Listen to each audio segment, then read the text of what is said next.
It looks like a sure loser, the Palestinian bid for admission to the United Nations as a sovereign state. Never mind that a large majority of the UN General Assembly would vote yes.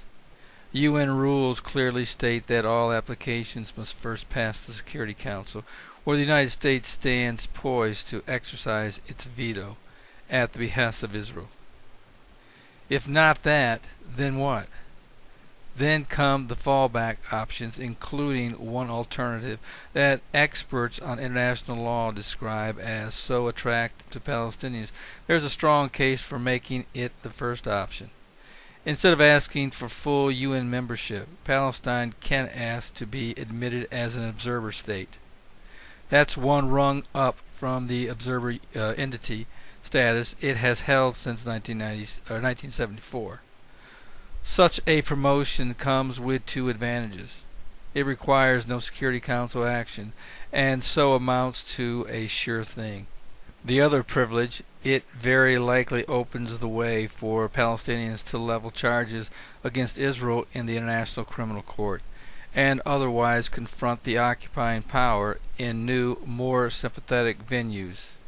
The ICC is a big issue, says Yuval Shani, a professor of international law at Hebrew University, but I'm not so sure it's the only issue.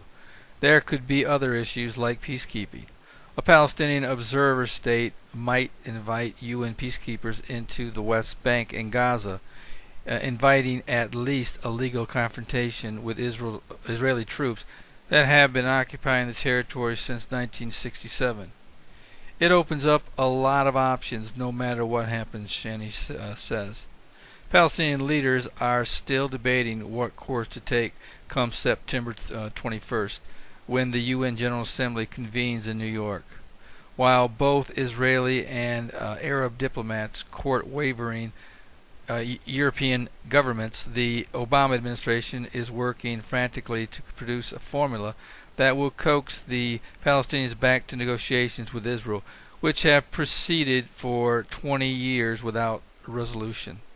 Meanwhile, the global Palestinian community is driven by an earnest debate about the implications of statehood for the 4 to 5 million Palestinians living outside Gaza and the West Bank.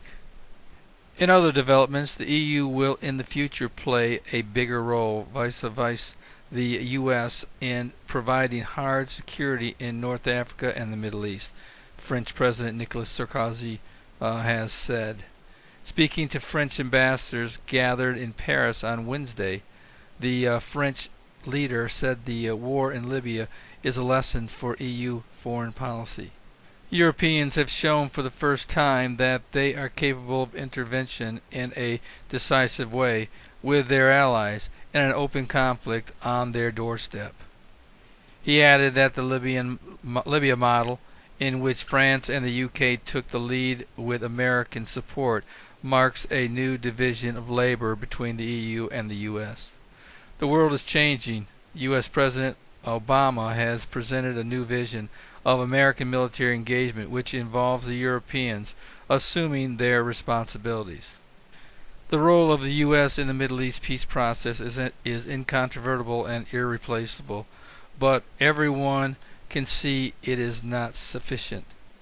It is necessary to enlarge the circle of negotiators. We must keep in mind that the European Union is the top economic partner of Israel and the top aid donor to the Palestinians. I agree with this assessment of a future closer partnership between the U.S. and the EU. I believe this will pave the way for the advent of the Antichrist. As the U.S. fades from its present Middle East dominant role, I fully believe the U.S. will allow the EU to take at least an equal role in the Middle East policy. That includes bringing peace to the Middle East. As stated, the EU is Israel's top economic partner and the top aid donor to the Palestinians. Frankly, I think the U.S. is very excited about placing the responsibility of the Middle East at the feet of the EU. Next stop is likely to be Syria. A clear sign that Syria may be a future overthrow target of NATO is the report that Iran is preparing for the very real possibility that Assad may be removed. The French newspaper Le Figaro reported this week that representatives of the Islamic Republic recently met with Syrian opposition figures in a European capital. The Iranians were reportedly trying to assess whether opposition figures are amenable to the current government staying in power should it institute long-demanded reforms, or whether Assad's ouster would be the only acceptable outcome. Iran also hoped to gauge the relative strength of Islamist factions within the Syrian opposition and the position a post-Assad government would have toward Tehran and Hezbollah, its Lebanese proxy. I have to believe the Middle East is very close to conforming to NATO wishes, including Iran. If Syria falls, Iran may be the next country to be overthrown. Reason for the attack? To prevent Iran from obtaining nuclear weapons. France's President Nicolas Sarkozy warned on Wednesday that Iran's alleged attempts to build long-range missiles and nuclear weapons could lead unnamed countries to launch a preemptive attack. Its military, nuclear, and ballistic ambitions constitute a growing threat that may lead to a preemptive attack against Iranian sites that would provoke a major crisis that France wants to avoid at all costs, he said.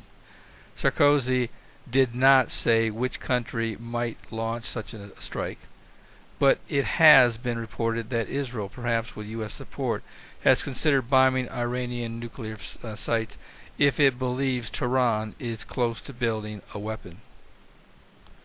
So where will all this lead to? I believe it will lead to Iran fully cooperating with NATO powers regarding their nuclear program, or face a strike, Syrian President Bashar al-Assad's removal, and a Middle East that will eventually make peace with Israel under the guidance of the future Antichrist. It is very possible that none of the participants will be happy about the peace accord, which is why the scriptures say the Antichrist will confirm the peace accord. It is my conclusion that this recent show of NATO force will send a message to the rest of the Middle East. They may be next if they don't cooperate. How close are we to the scenario being played out? It's hard to say, but I am fully convinced things will dramatically change once the rapture takes place and the revealing of the Antichrist happens. Once this happens, I believe the Lord will then advance the prophetic clock at an accelerated rate and in directions we would have never anticipated. This is Terry Malone with the Calvary Prophecy Report.